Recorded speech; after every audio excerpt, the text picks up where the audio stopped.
dari belakang.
Kemudian setelah melalui proses administrasi di Kejati Maluku, segera dibawa dan dimasukkan ke Lapas kelas 2 Ambon.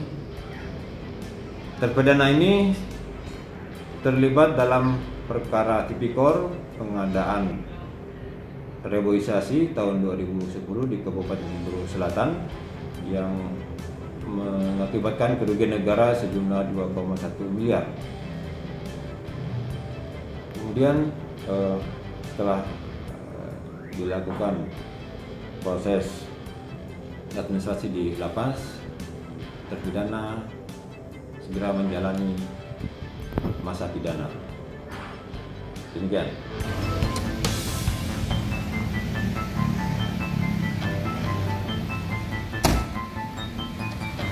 Oke.